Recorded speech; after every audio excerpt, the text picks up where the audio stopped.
What's up, Powerlifting Nation? So the Powerlifting America Nationals just wrapped up, and it was insanely exciting, to be honest. I've made videos about it for the last 2 weeks. But why was it so exciting? Well, it's because we saw so many battles on every single day of the event. So we saw battles in the 105s, in the 93s, in the 83s, in the 66s on the men's side. In the women's side, it was slightly less competitive, but definitely the battle of the 69s was extremely exciting to see. And why were these battles so entertaining? Well, it was because these battles were very high-end battles. In the 83s and the 93s, you had to go over the world record to win the competition. And then these battles were also with popular lifters who are big on social media, who brought the hype to the competition.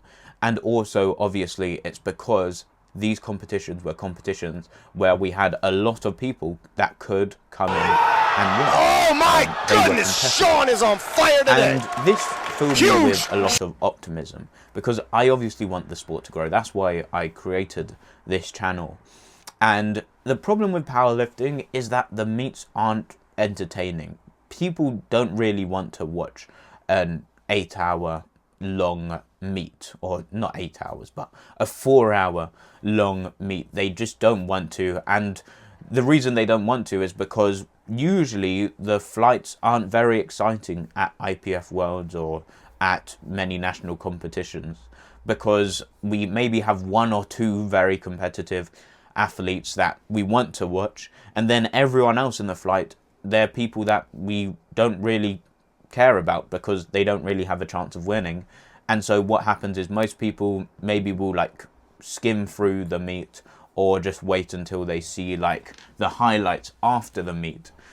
And this is obviously not helping the sport grow. For the sport to grow properly, we need people watching our meets. That's how we're going to get sponsors to sponsor the meets and pay big money to be shown on the meet live streams. But right now, the viewership isn't high enough in a lot of the meets. But anyway, this was extremely exciting. And I think that if we can have more exciting meets like this, then we will see the sport grow. Obviously, I'm talking about multi-day meets. Sheffield is obviously extremely exciting, but it is a one-day meet, so it is a little bit different. It's easier for it to be more exciting, especially when we have the best of the best at that meet. But this was very exciting. And then I thought, what about IPF Worlds?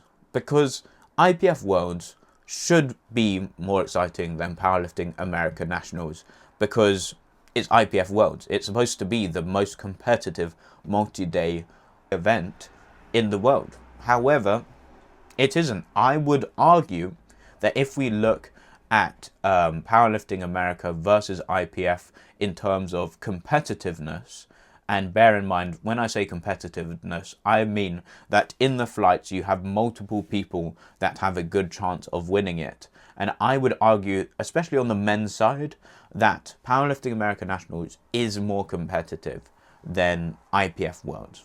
And this shouldn't happen. The reason why Powerlifting America Nationals is more competitive is because IPF Worlds has a rule whereby nations can only bring 8 lifters to IPF Worlds. And so this means that Powerlifting America can only select 1 American to go to IPF Worlds. And so it means that we don't get to see all of the other world-class athletes going to IPF Worlds and making the meet competitive. For example, we're not going to see Gavin Aiden. We probably won't see Taylor Atwood at the meet. We won't see Brandon Petrie. We won't see Delaney Wallace. All of these people could go to IPF Worlds and make it extremely competitive, but they're not allowed because of this 8-person rule per country. And this is no secret in the powerlifting world. A lot of people are saying that they want to see more Americans go to the World Championships. And I definitely agree. However, there's no point complaining without bringing up a solution. So I had a little think, not a massive think, so you guys will probably be able to think of a solution which is better than my solution. But I'm going to tell you about what I think the IPF should do to make IPF Worlds more competitive. So a lot of people were saying that Powerlifting America should be allowed to bring like a B team to the World Championships. But first of all, they could do it, but I think that the issue would probably be that people would be upset that America is given kind of special treatment. So what I thought could be a good solution is if the best team from the previous year's IPF Worlds gets to bring some more lifters to the World Championships. So basically, let's say that last year, Powerlifting America won Best Male Team at IPF Worlds like they did. This year, they should be allowed to bring more lifters to Worlds. And I think that this should be spread across each kind of category in powerlifting. For example, the Best Open Women's Team should be allowed to bring more lifters to IPF Worlds the next year.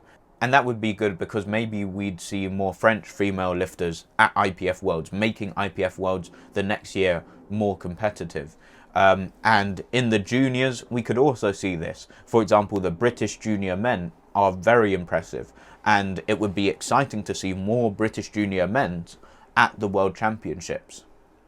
And so I think this solution is good because it will stop people from saying that America is getting special treatment.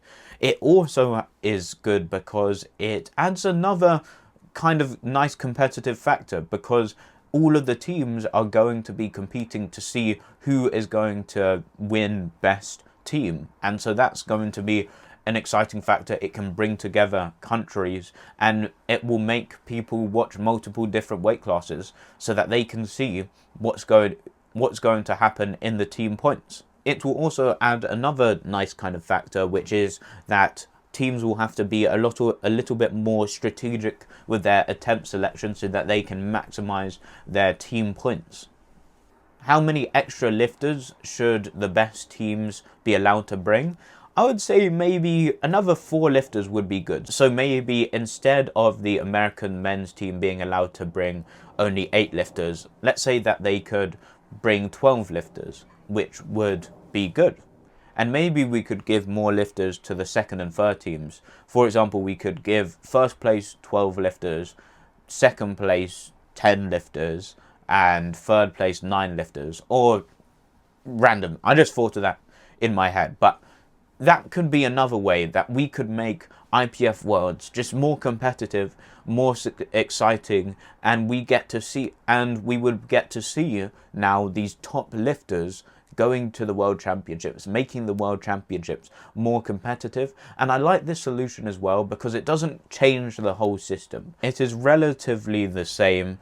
It doesn't create a lot of admin, and it is going to allow us to see more of the top lifters at the top nations go to the World Championships, which will mean that IPF Worlds will be more competitive. So what do you guys think of this solution? Hopefully it's a good solution. I haven't thought about it in depth, so maybe it's flawed in a way, but it seems like a reasonably good solution. They would have to change a few things. For example, they would have to make sure that they don't give an advantage to the teams which have more lifters because they won the previous year in the team points. So maybe they would have to change the team points a little bit so that we don't just have a team that keeps winning because they have more lifters because they keep winning, if you get what I mean. But yeah, they may have to do a few tweaks. But what do you guys think? Do you think this could work? If anyone from the IPF is watching, please listen if you think it's a good solution. If anyone knows anyone from the IPF, tell them about this solution. Maybe it could work. But one thing's for sure, IPF World should be more competitive than Powerlifting American Nationals. So I will see you guys in the next one. like I said, the Rondell Hunt documentary will be released when we hit 1,000 subscribers. That will either be tomorrow or it will be on Friday.